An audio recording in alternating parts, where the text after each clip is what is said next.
দর্শক স্বাগত জানাচ্ছি টিভেন24 নিউজ নেটওয়ার্কের নিয়মিত আয়োজন ডিভিউজ অনুষ্ঠানে। আপনাদের সাথে আছি আমি ইহসান জুয়েল।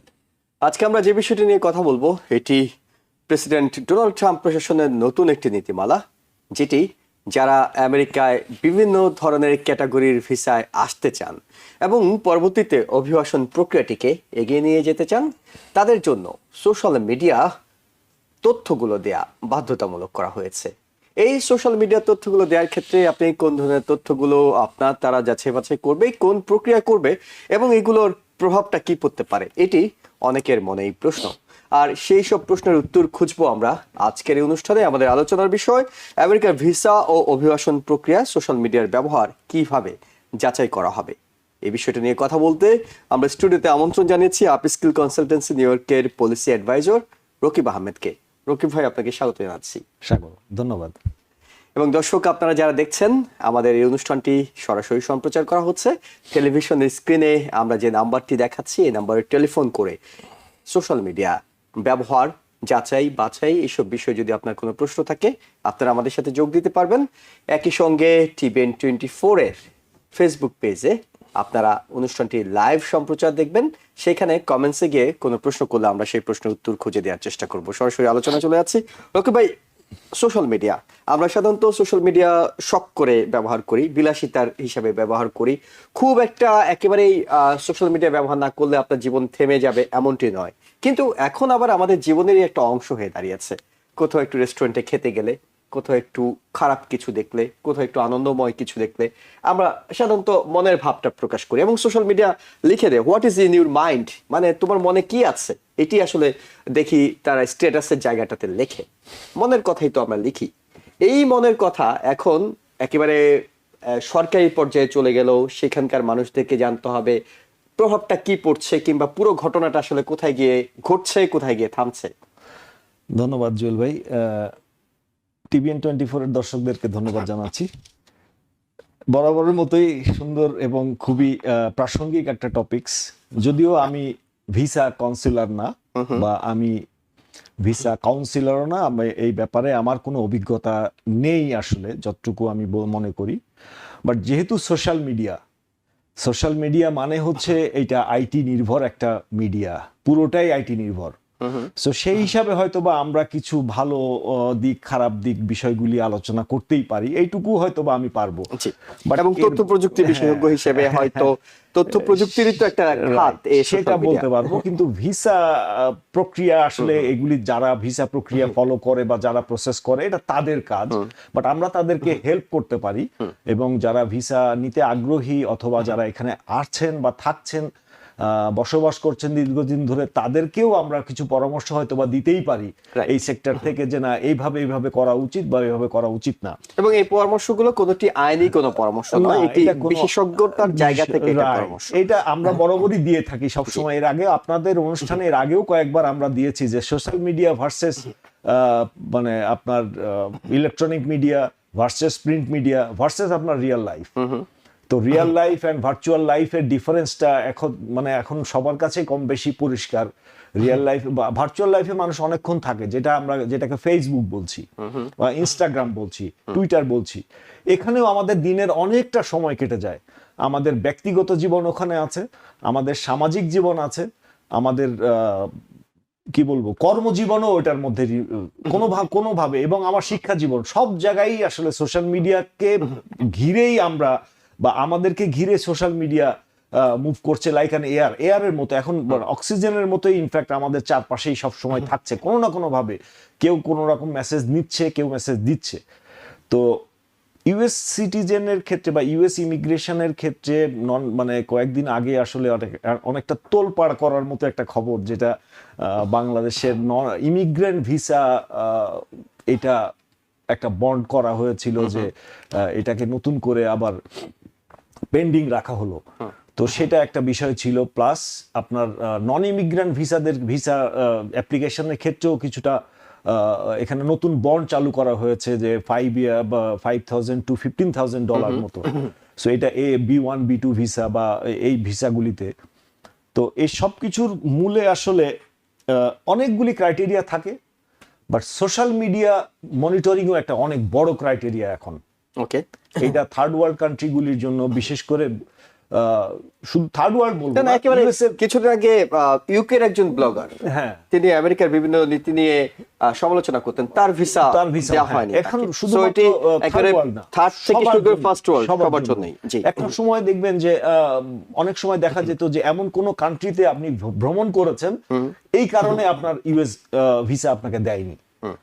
সো এরকম বিষয়গুলিও থাকে। তবে সোশ্যাল মিডিয়ার ক্ষেত্রে যেটা হয় যে আপনার ফর্মের ক্ষেত্রে আপনি যখন দুই ধরনের ফর্ম সাধারণত বাংলাদেশিদের ক্ষেত্রে হয়, একটা হলো DS 160 আর একটা হলো DS 260। ওকে, DS 160 যেটা হচ্ছে সেটা নন ইমিগ্রেন্ট যারা, যেমন B1 B2 H1B H4 F I mean student visa J অথবা M, এই ভিসা ক্যাটাগরিগুলিতে নরমালি 160 ফর্ম 160 ফিল আপ করতে হয়। এটা একটা অনেক বড় ফর্ম, অনেক লম্বা একটা ফর্ম ফিল আপ করতে হয়, যেটা সাধারণত ভিসা যারা ইয়ে করে, কাউন্সিলর যারা আছে বা যারা ভিসা প্রসেসিং করে, ওরা এগুলি করে। তো অনেক সময় সাবধানতা বশত হোক, অসাবধানতা বশত হোক, যেভাবেই হোক, অনেকগুলি বিষয় ইনফর্ম তাদেরকে করা হয়। তারা বসে ফর্মটা ফিল আপ করতে অনেক লম্বা সময় লেগে যায়। তো ওই তথ্যগুলি আসলে যাচাই করাটা খুবই জরুরি হয়ে পড়ে। এবং ওই ফর্ম 160-তে আমি যদি নন ইমিগ্রেন্টদের ক্ষেত্রে বলি, ওখানে পেজ নাম্বার 19, যেটা খুবই গুরুত্বপূর্ণ, page number 19 of 83, total 83 pages, তার মধ্যে 19 পেজ নাম্বার 19 যেটা, সেখানে আসলে বেসিক্যালি একটা ইয়ে আছে, সেটা হলো অ্যাড্রেস অ্যান্ড ফোন ইনফরমেশন। ওখানে আপনাকে মেনশন করতে হয় যে আপনি কি ফোন নাম্বার ইউজ করেছেন, কোথায় কোন ফোন ইউজ করেছেন, কবে কোন ফোন ব্যবহার করেছেন, নাম্বার কত ছিল, আগে কতগুলি নাম্বার ব্যবহার করেছেন, এখন কোনটা করছেন। এরপরেই আসে হচ্ছে সোশ্যাল মিডিয়ার ক্ষেত্রে, যে আপনি কি সোশ্যাল মিডিয়া ব্যবহার করেছেন, আপনার সোশ্যাল মিডিয়ার আপনার হ্যান্ডেল কি, আই মিন আপনার ইউজার নেম কি। অনেক সময় আমার নামের সাথে সোশ্যাল মিডিয়া ইউজার নেম নাও থাকতে পারে, আমি একটা আকাশের নাম দিতে বা কোনো একটা প্রাণীর নাম দিতে পারি, আমার যে কোনো ধরনের, ওইটা থাকতে হবে, ওইখানে মেনশন থাকতে হবে যে আপনি কয়টা সোশ্যাল মিডিয়া ইউজ করেন, ব্যবহার করেন। এটা লেটস সে ফেসবুক হতে পারে, টুইটার হতে পারে, এক্স বা এখন যেটা এক্স বলছি, ইনস্টাগ্রাম হতে পারে, লিঙ্কডইন হতে পারে। আপনি যদি স্টুডেন্ট ভিসায় আসেন, আপনি যদি একটা প্রফেশনাল ভিসা ক্যাটাগরিতে আসেন, আপনার লিঙ্কডইন প্রোফাইলের সাথে আপনার ওখানকার যে স্টেটমেন্টের সাথে আপনার এই ফর্মের স্টেটমেন্ট মিলতে হবে। আপনি যখন সোশ্যাল মিডিয়াতে আপনি ফেসবুকের ইনফরমেশন বললেন, আপনার ফেসবুক আপনার আছে, সেই ফেসবুক অ্যাকাউন্টটা কতদিন ধরে চালু আছে, কতদিন ধরে আপনি ব্যবহার করছেন, কি কি পোস্ট ওখানে দিয়েছেন। সো মিনিমাম 5 বছরের, সর্বনিম্ন 5 বছরেরটা স্ট্যাটাসটা চেক করা হয়। ওকে, একজন ভিসা অফিসার চাইলে আপনার সর্বোচ্চ 5 বছরের ওখানকার ফেসবুক, আপনার সোশ্যাল মিডিয়ার যে অ্যাক্টিভিটিস গুলি, সেগুলি তারা চেক করতে পারে, যে লাস্ট 5 ইয়ার্সে আপনি কি কি করেছেন, কি কি বলেছেন, কি কি করেছেন, কোথায় গিয়েছেন, শেয়ার করেছেন কিনা, কোন ধরনের কন্টেন্ট শেয়ার করছেন, এই জিনিসগুলি তাদের আসলে খুব, মানে আমরা পরে আসবো যে কি কি স্পেসিফিক ভাবে চেক করা হয়, বাট এটা চেক করা হবে। এটা 2026-এর যে নতুন রেগুলেশন ইউএস গভর্নমেন্টের, ইউএসসিআইএস এর, সেই অনুযায়ী এটা ভিসা অফিসারের একটা দায়িত্ব যে সে তার আপনার সোশ্যাল মিডিয়া অ্যাকাউন্টগুলিকে তারা মনিটর করবে বা দেখবে, আইডেন্টিফাই করবে, এবং সেটাকে তারা একটা স্ক্রিনিং এর মধ্যে নিয়ে আসবে। একেবারে যেটা তারা করবে, তাদের কাজটা একটাই, স্ক্রিনিং করা, যেটা আপনি একেবারে সবশেষ শব্দে বলেছেন। আমরা আপনার কাছে জানতে চাই যে এটি কেন বাধ্যতামূলক, অর্থাৎ এটি কেন আপনাকে সোশ্যাল মিডিয়া অ্যাকাউন্ট দিতে হবে? যদি না দেন, আপনি যদি গোপন করেন, তাহলে কি হবে? যেহেতু আপনার সোশ্যাল মিডিয়া অ্যাকাউন্ট আছে, সো তার মানে এটা আপনার ভার্চুয়াল লাইফ যেটা, সেটাকেও অ্যাকনোলেজ করা হচ্ছে এখন।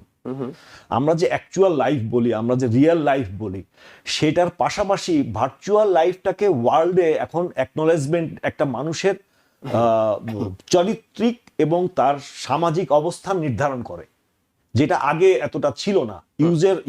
ইউজেস কম ছিল, এখন যেহেতু মানুষ বেশি সময় কাটাচ্ছে, সো ওই জায়গাটাতে বেশি করে মানুষকে আইডেন্টিফাই করার জন্য, একজন মানুষের অবস্থান নিশ্চিত হওয়ার জন্য, তার অ্যাক্টিভিটিসটাকে নিশ্চিত হওয়ার জন্য সোশ্যাল মিডিয়া একটা বড় জায়গা যেখানে তারা একজন মানুষের পার্সোনাল লাইফ এবং ভার্চুয়াল লাইফটাকে মিলিয়ে দেখতে চায়।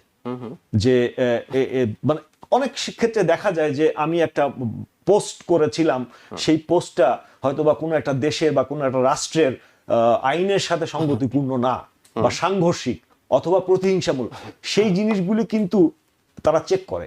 যে আমি একটা সময় গিয়ে আমি এরকম একটা কিছু দিয়েছিলাম যেটা ওই দেশের, ওই রাষ্ট্রের, ওই সমাজের জন্য একটা প্রতিহিংসামূলক অথবা বিদ্বেষমূলক অথবা আইন লঙ্ঘনমূলক একটা ব্যাপার। তো সেই জিনিসগুলি তারা চেক করে যে না, সে একটা সময় এটা ছিল, তার মানে তার মনোভাবটা এরকম আছে কিনা, সে যদি আমাদের দেশে আসে সেই মনোভাবটা সে ক্যারি করছে কিনা, বা সে এটা নিয়ে আসবে কিনা। তাকে ওই জন্য আগেই একটা প্রিভেন্টিভ মেজারের মধ্যে ফেলে দেওয়া হয়, তাকে স্ক্রিনিং এর মধ্যে ফেলে দেওয়া হয়। তার মানে আমরা যদি সহজ কথায় আসি, সহজ কথা হলো বিষয়টা কেমন যে শুধুমাত্র আমেরিকা বিরোধী কিংবা আমেরিকার বন্ধু রাষ্ট্র যারা আছে তাদের বিরোধী কোনো পোস্ট যদি আপনি না দিয়ে থাকেন কখনো, আপনি নিরাপদ, নাকি আরো অনেকগুলো বিষয় আছে যেগুলো যাচাই করার মতো? এইটা একটা সময় হয়তো বা এটা ছিল যে আপনি যে দেশে যাবেন সেই দেশ কেন্দ্রিক, গ্লোবাল ভিলেজ এখন, তাই না? সো আজকে আমেরিকার যে শত্রু কালকে আরেকজনের শত্রু হবে না, তার কোনো গ্যারান্টি নাই। মানে আপনার মনোভাবটা শত্রুতামূলক কিনা, বা আপনার মনোভাবটা ওই মনোভাবাপন্ন আপনি কিনা। যেমন আপনি যে কোনো সার্বভৌম রাষ্ট্রের বিরুদ্ধে, সার্বভৌমত্বের বিরুদ্ধে যদি প্রতিহিংসামূলক কোনো কন্টেন্ট বা তাদেরকে প্ররোচিত করেন, মানুষকে বা একটা সোসাইটিকে একটা উদ্বুদ্ধ করেন যে একটা ধ্বংসাত্মক কার্যক্রমের জন্য, সেটা একটা সভরেন একটা রাষ্ট্রের হতে পারে, একটা গোষ্ঠীর হতে পারে, প্রতিষ্ঠানের হতে পারে, ধর্মীয় বিদ্বেষমূলক হতে পারে, উগ্রবাদ এটার মধ্যে আছে, এই সবগুলোকে আপনি হয়তো বা কোথাও বসে আপনি এটা করছেন, সেই দেশটা আপনার মনে হচ্ছে সেফ, আপনি এখানে পাবলিকলি আপনি অনেক কথা বলতে পারেন, আপনার মিডিয়া অ্যাক্সেস আছে, আপনি আপনার ফেসবুকে যা খুশি তাই বলতে পারছেন। কিন্তু এইটা যখন দেখবে যে একটা রাষ্ট্রের সার্বভৌমত্বের উপরে আসে, একটা জাতি গোষ্ঠীর জনগোষ্ঠীর উপরে আসে, তখন কিন্তু এটা হুমকি একটা ব্যাপার, সে আসলে একটা ব্ল্যাক লিস্টের মধ্যে পড়ে যায়। আপনি ঘৃণা ছড়াচ্ছেন সমাজে, রাষ্ট্রে, ব্যক্তি, যে কোনো পর্যায়ে আপনি কাউকে উস্কে দিচ্ছেন কিনা, মব তৈরি করছেন কিনা, এই বিষয়গুলো সেখানে অবশ্যই। এবং আরেকটা বিষয় হলো যে অনেকেই চিন্তা করেন আপনার সোশ্যাল মিডিয়ায় গেলে তো, বিশেষ করে আমেরিকায় যখন ভিসা দেওয়া হয় তখন তারা এটা জানতে চায় আপনি যা বলছেন আপনি আসলে তাই। আপনি হয়তো পরিচয় দিচ্ছেন আপনি একজন ব্যবসায়ী, তাহলে তারা তো আপনার সোশ্যাল মিডিয়ায় গেলেই দেখতে পাচ্ছে আপনি আসলে ব্যবসায়িক কর্মকাণ্ড কতটা করেন, ব্যবসায়িক কোন শ্রেণীর সঙ্গে আপনি উঠা বসা করেন, আপনি একজন শিক্ষক, আপনার শিক্ষকতা জনিত পোস্ট সেখানে কেমন আছে, এটাও তো আইডেন্টিফাই করার জন্য অনেক বড় একটা জায়গা। অবশ্যই জায়গা, যেটা আমি আপনাকে বলছিলাম, যেমন লিঙ্কডইন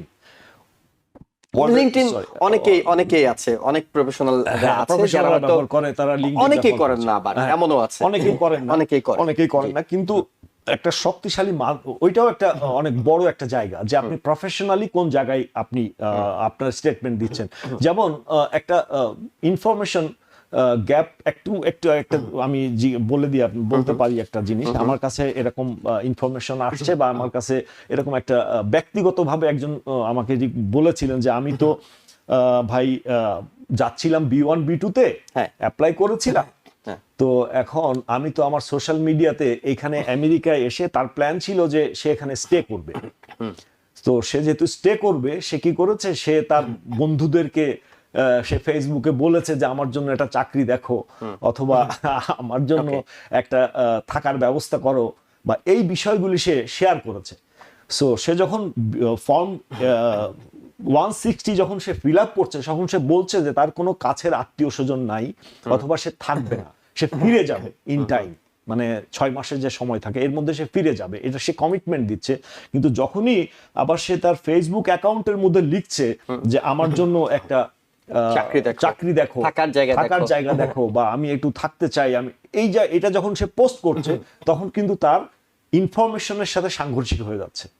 সে যে ফর্মের যেটা মেনশন স্টেটমেন্ট দিল, সেই স্টেটমেন্টের সাথে তার ইন্টেনশন মিলছে না, তখনই এটা তার জন্য হুমকি। ওকে, হুমকিটা তখন হবে যখন আপনি এটি প্রকাশ্যে কারো কমেন্টসে স্ট্যাটাসে গিয়ে কমেন্টস করছেন কিংবা কারো ওয়ালে গিয়ে করছেন।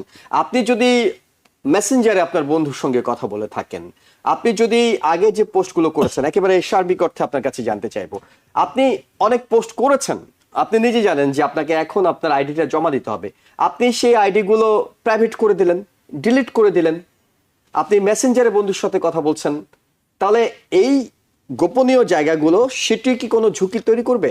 না, সরি, সোশ্যাল মিডিয়া আর হচ্ছে আপনার মেসেঞ্জার অ্যাপ দুই জিনিস। ওকে, আমরা বলি যে পার্সন টু পার্সন যে অ্যাপ, যেমন হোয়াটসঅ্যাপ, এটা হচ্ছে একটা মেসেঞ্জার অ্যাপ। সিগন্যাল, টেলিগ্রাম, এগুলো হলো মেসেঞ্জার অ্যাপ। মেসেঞ্জার অ্যাপ কিন্তু এটার মধ্যে আসবে না। Okay, messenger app is totally different. আপনার মনিটরিং এর মেসেঞ্জার অ্যাপ হচ্ছে ব্যক্তিগত, তখন ওইটাতে আসবে না। কিন্তু আপনার সোশ্যাল মিডিয়া বলতে আমরা যেগুলি ফেসবুক, ইনস্টাগ্রাম, টুইটার বলছি, কিন্তু মেসেঞ্জার অ্যাপ এটার মধ্যে নাই। যে কোনো মেসেঞ্জার অ্যাপ মানে আপনি যে টেক্সট মেসেজ বলেন, ভয়েস মেসেজ বলেন, যেভাবে বলেন, এটা পার্সন টু পার্সন এনক্রিপ্টেড থাকে। সো এটা এই নীতিমালার মধ্যে পড়ে না। ওকে, এটা কখনোই এটা পড়বে না। তাহলে এটা পরিষ্কার হলো। এরপরে আপনি সোশ্যাল মিডিয়াতে যা লিখেছেন, এখন আপনাকে তো, আপনি জানেন আপনি ভিসা অ্যাপ্লাই করছেন কিংবা পরবর্তীতে আমরা ইমিগ্রেশনের বিষয়টা আসতে পারি, আপনি সেখানে গিয়ে অ্যাপ্লিকেশনের আগে আপনি যে বিষয়গুলো মনে হচ্ছে আপনার আপত্তিজনক হতে পারে, আপনাকে ধরতে পারে, আপনি সেগুলো প্রাইভেট করে দিলেন কিংবা সেগুলো ডিলিট করে দিলেন, তাহলে কি আপনি পার পাবেন? আসলে আপনার যখন আপনি অ্যাপ্লিকেশন করবেন, তখনই আপনার অ্যাপ্লিকেশনের পরে একটা ডেট দেওয়া হয় আপনাকে, যে অমুক তারিখে গিয়ে আপনি একজন ভিসা অফিসারকে ফেস করবেন। তার আগে আপনার ব্যক্তিগত যে সোশ্যাল মিডিয়া অ্যাকাউন্টটা আছে, এটা আপনি একান্ত ব্যক্তিগতভাবে আপনি চাইলে এটাকে প্রাইভেট রাখতে পারেন। প্রাইভেট মানে আপনার ইনফরমেশন কথা বলছেন লক করে না, লক করা না, এটাকে দুই ভাবে দেখে, যে আপনাকে আমি চাইলে বা আপনি চাইলে আমার প্রোফাইল দেখতে পারবেন না, আমার অ্যাক্টিভিটিস দেখতে পারবেন না, এটাকে প্রাইভেট করা বলে। কিন্তু আপনি যেই মুহূর্তে ভিসা অ্যাপ্লিকেশন করলেন এবং আপনার একটা ডেট ফেস করতে হবে, তখন আপনাকে এটা পাবলিক করে দিতে হবে। ওকে, এটা পাবলিক করতে হবে ফর দা ভিসা অফিসার দেখতে পারেন, তারা যেন দেখতে পায়। তারা তাদের জন্যই আপনাকে, তারা মানে বলতেই পারে আপনাকে যে আপনার এটা পাবলিক করে আমাকে দেখান। তখন আপনার জন্য আবার প্রসেস ডিলে হতে পারে। কিন্তু আপনি যদি পাবলিক না করে রাখেন, তখন আপনাকে আবার সময় দেওয়া হবে যে আপনি এটা পাবলিক করেন, প্রাইভেট থেকে পাবলিক করেন। সো এইটা একটা ইস্যু থাকে। আর আপনি ইনফরমেশন যদি আপনি ডিলিট করতে চান, আপনার সেই ইনফরমেশন ডিলিট করবেন কোনগুলি, একটা 5 বছরের ইনফরমেশন আপনাকে ডিলিট করতে গেলে কিন্তু একটা সময়ের ব্যাপার, সময় নিলেন, তিনি সময় নিয়ে করলেন। হ্যাঁ, সময় নিয়ে আপনি করতে পারেন। সেই ডিলিটগুলি যখন আপনি ফেসবুক বা এই জাতীয় সোশ্যাল মিডিয়াগুলি কি, এগুলি এক ধরনের ইনফেকশাস ডিজিজের মতো, যে আমি আপনাকে শেয়ার করেছিলাম, আপনি হয়তো আরো 5 জনকে শেয়ার করেছেন। সো এখন যেটা করা হচ্ছে ডিএস ফর্ম 160-তে বা বিশেষ করে যে স্পাউস ভিসাগুলির ক্ষেত্রে দেখা যাচ্ছে যে আপনার বা আমার পরিবারের, আমার স্ত্রীর, আমার সন্তানের ফেসবুক অ্যাকাউন্টগুলিও চেক করা হয়, বা আমার আত্মীয় স্বজন, কাছের আত্মীয়, ফার্স্ট ব্লাড যারা আছে আমার, তাদের দেখা হয় যে এরা কারা। ওকে, আমার অ্যাকাউন্টের মধ্যে, আমার ফ্রেন্ড লিস্টের মধ্যে কারা কারা আছে এবং কাদের সাথে আমার কানেকশনটা বেশি, এবং তারা কোনো ধরনের অ্যাক্টিভিটিজের মধ্যে ইনভলভ কিনা। অনেক সময় থাকতে পারে না, থাকতে পারে। সো এই ইনভলভমেন্ট গুলিও তাদের চেক করতে বলে দেওয়া হয় আর কি, যে না তোমরা এটাও চেক করো। সো আমি অল ইন এ সাডেন আমার সব ডিলিট করে দিলাম, এটাও কিন্তু সঠিক নয়। এটা আরো একটা সন্দেহমূলক একটা ব্যাপার। যে না, আমি সরি প্লিজ, আমি একটু আপনার কাছে পরিষ্কার হই। সেটা হলো যে যদি কেউ ডিলিট করে দেয়, আমি যে স্ট্যাটাসটি দিয়েছি ফেসবুকে, এটি যদি আমি ডিলিট করে দিই, আমার স্ট্যাটাসটি, আমার এটি যতজন শেয়ার করে থাকুক না কেন, তাদের পেজ থেকে এটি ডিলিট হয়ে যাবে, তারা কন্টেন্টটা খুঁজে পাবে না। এটি হলো একটি বিষয়।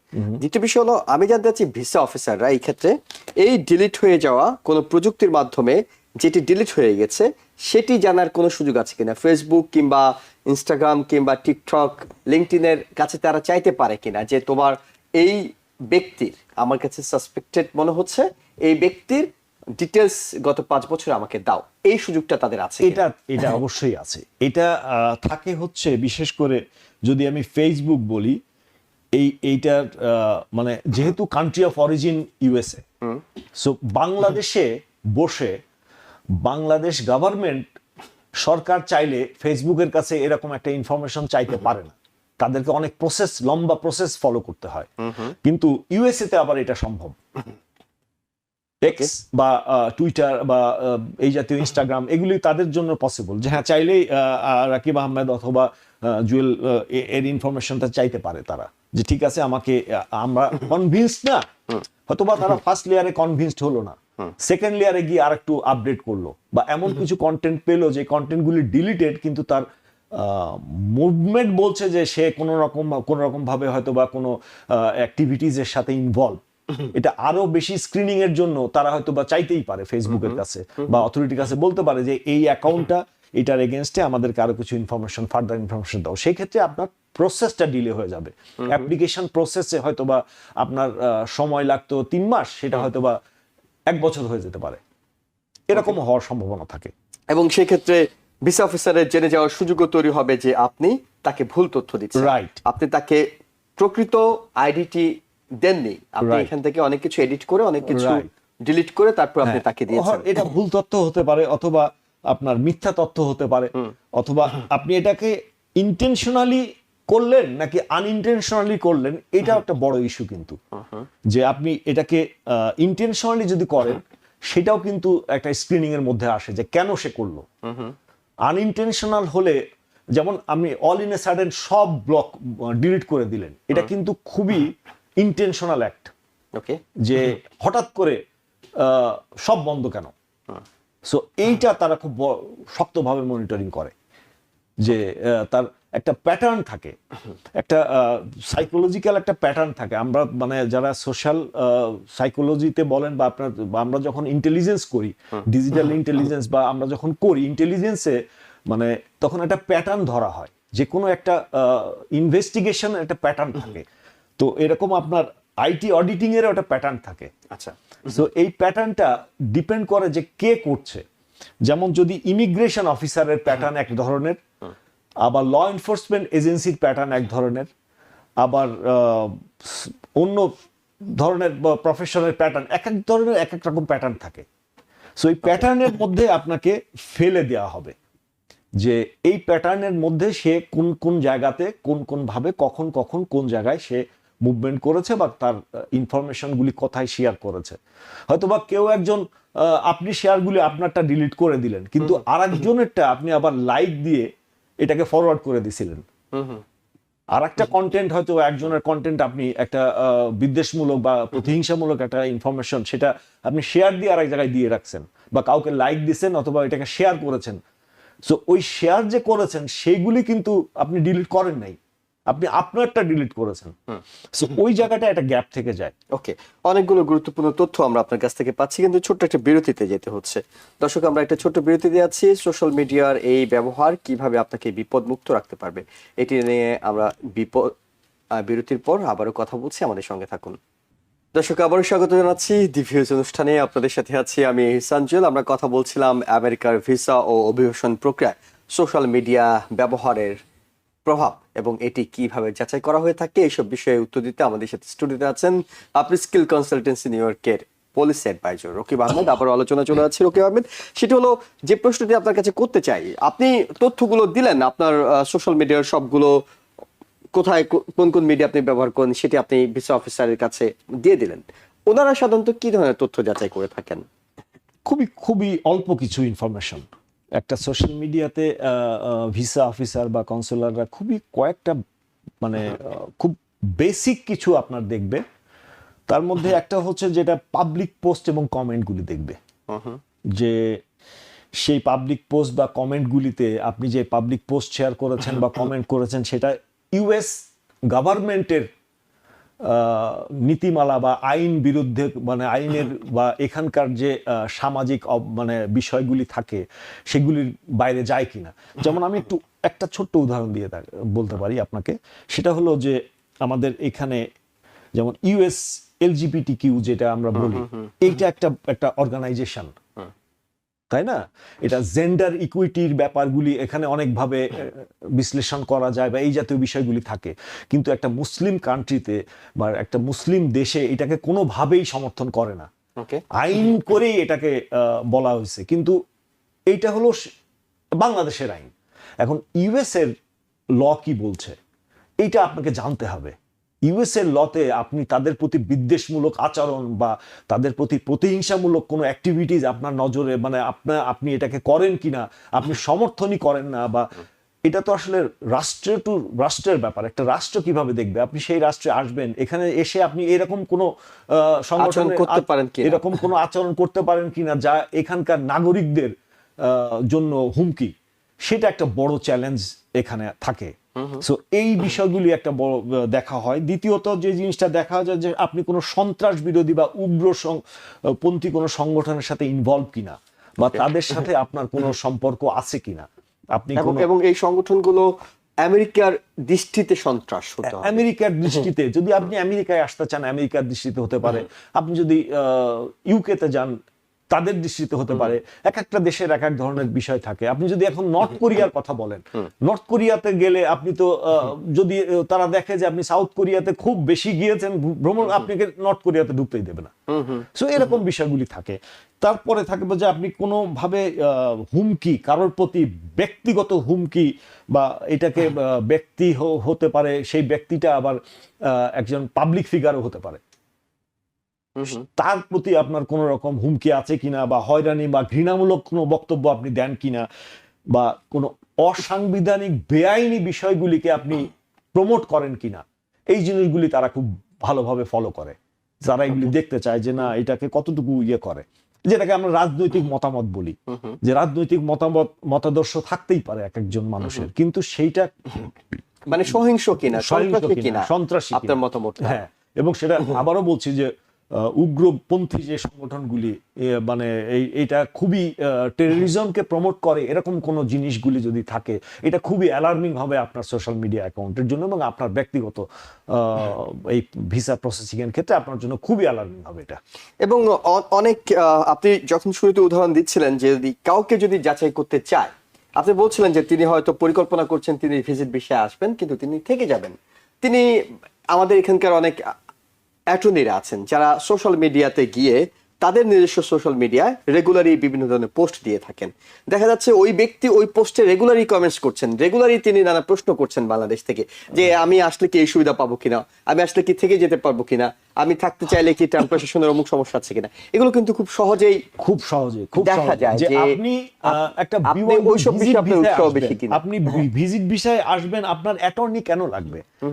আপনার অ্যাটর্নি লাগবে কেন?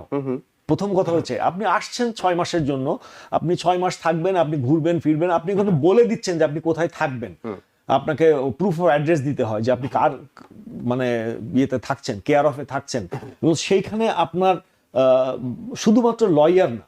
এখানে মজার ব্যাপার হচ্ছে যে আমাদের ইউএসএ দেখবেন বাংলাদেশি কমিউনিটির ABC নামে একটা ফেসবুক পেজ আছে, আমেরিকান বাংলাদেশি কমিউনিটি গ্রুপ, বা এরকম বেশ অনেকগুলো গ্রুপ আছে, আমি কারো নাম না নিয়ে বলি। সো না, এটা তো পাবলিক, এটা তো বলাই যায়। সো ওখানে আপনার কমেন্ট থাকছে যে চাকরির ব্যাপারে বা এর ব্যাপারে ইনফরমেশন আপনি দেখছেন যে কোথায় কোথায় চাকরি আছে, সেগুলিকে লাইক দিচ্ছেন, সেগুলিকে শেয়ার করছেন। আরেকটা জিনিস হচ্ছে হোম কেয়ার অথবা হেলথ কেয়ার। আপনি দেখছেন যে কি কি হেলথ কেয়ার সার্ভিস ফ্যাসিলিটিস আছে, আপনি নিতে পারেন। তো আপনি B1 B2 তে আসছেন, অথবা আপনি একটা সার্টেন সময়ের জন্য ট্যুরিস্ট ভিসায় হোক বা অফিসিয়াল কাজে হোক, আপনার তো তখন হেলথ কেয়ার সার্ভিসের ইনফরমেশন দরকার নাই, আপনার এটা লাগবে না। Maybe it's a open and new York state গভর্নমেন্টের হয়তো বা এটা একটা পলিসি, কিন্তু আপনি তো এটা এলিজেবল হতে পারেন, কিন্তু এটা তো আপনার ইন্টেনশনকে সাপোর্ট করে না। যে আপনি যে কারণে আসছেন, আপনি 7 দিন 10 দিন 15 দিন 1 মাসের জন্য একটা অফিসিয়াল কাজে আসছেন, আপনি ফিরে চলে যাবেন, আপনার তো হেলথ কেয়ার প্রয়োজন নাই, কিন্তু আপনি ওই জাতীয় তথ্যগুলো বেশি খোঁজ খবর নিচ্ছেন, শেয়ার করছেন, কমেন্টস করছেন, লাইক দিচ্ছেন, এই বিষয়গুলো আসতে পারে। এই বিষয়গুলো আসতে পারে, এগুলি বারবার আসে। এবং এখনো আমি অনেককেই বলবো যে যারা আসছেন, আপনারা এসেই আপনারা হেলথ কেয়ারের বা হোম কেয়ারের বা এই বিশেষ করে হেলথ কেয়ার সার্ভিসগুলিতে আপনারা ইন্টারেস্টেড হবেন না। এটাও কিন্তু আপনার জন্য এখন হয়তো বা আপনার সোশ্যাল মিডিয়াতে মনিটরিং আছে, কালকে হয়তো বা আপনার ফেসবুক বা আপনার হোয়াটসঅ্যাপেও আসতে পারে, আপনার মোবাইল ফোনেও আসতে পারে যে এই বারগুলি যখন দেখা যাবে যে না এটাতে এনাফ হচ্ছে না, তখন আপনার এই ইনফরমেশনগুলিও চাইতে পারে। সো ওই জন্য একটা সার্টেন সময় পর্যন্ত আপনাকে অপেক্ষা করা এবং তারপরে আপনার প্ল্যান বিতে যাওয়া, মানে একটা একটা করে স্টেপ যাওয়া। এটা আসলে যারা লয়াররা আছেন তারা আসার পরে আপনি ভিসা পেয়ে গেলেন, আপনি আসলেন, তখন আপনি এসে আপনি আপনার মতো করে ব্যক্তিগতভাবে আপনি ইনফরমেশন নেন। ঠিক আছে, আমরা শেষ প্রশ্নটি আপনার কাছে করি, সেটি হলো যারা ভিসা আবেদনকারী তারা অনেকেই ব্যক্তিগতভাবে নিজে ভিসাটি আবেদন করে থাকেন, আবার আমরা জানি ইনফরমালি অনেকে এজেন্টের মাধ্যমে ভিসার আবেদনটা করে থাকেন বাংলাদেশ থেকে যারা আসতে চান। সেই ক্ষেত্রে তাদেরকে কি কি সতর্কতা অবলম্বন করা উচিত, বিশেষ করে সোশ্যাল মিডিয়া কেন্দ্রিক কি কি সতর্কতা অবলম্বন করা উচিত? প্রথম ইয়েটা হলো যে আপনি ভিসা এজেন্ট, আমাদের বাংলাদেশে বিশেষ করে সাধারণত সবাই ভিসা এজেন্টের কাছে যায়, কারণ যেহেতু অনেক ক্রিটিক্যাল ইনফরমেশন, অনেক ফর্ম, আমি যেটা বললাম আপনাকে DS 160 ফর্মটাই প্লাস 83 পেজেস। সো এটাতে কোথাও একটা ভুল হতে পারে অথবা মানে অসামঞ্জস্যপূর্ণ হতে পারে, এই জন্য একটা এজেন্টকেই দায়িত্ব দেওয়া হয়, সেই এই প্রসেসগুলি করে দেয়, তারা এক্সপার্ট অন ইট। আমি শুরুতেই যেটা বললাম তারা এক্সপার্ট, তারা খুব দ্রুত তারা একটা ফরম্যাটের মধ্যে ফেলে এগুলো করে ফেলে করতে পারে। কিন্তু একজন অ্যাপ্লিকেন্ট হিসাবে আমার কাজটা হচ্ছে যে ইনফরমেশনটা সঠিক দেয়া, এবং আমার এজেন্ট ভিসা পাওয়ার ক্ষেত্রে আমাকে কতটুকু হেল্প করছে সেটা জানাটা খুব জরুরি। হয়তো বা ওই এজেন্ট দেখা যাচ্ছে যে তা আপনার প্রাইমারি একটা ফিজের জন্য সে একটা ভুল ইনফরমেশন দিয়ে দিল, আচ্ছা, সেইটা যদি আপনার বাউন্স করে তখন কিন্তু আপনার নেক্সট আর কখনোই আপনি অ্যাপ্লাই করতে পারছেন না, এরকম বারও আসতে পারে।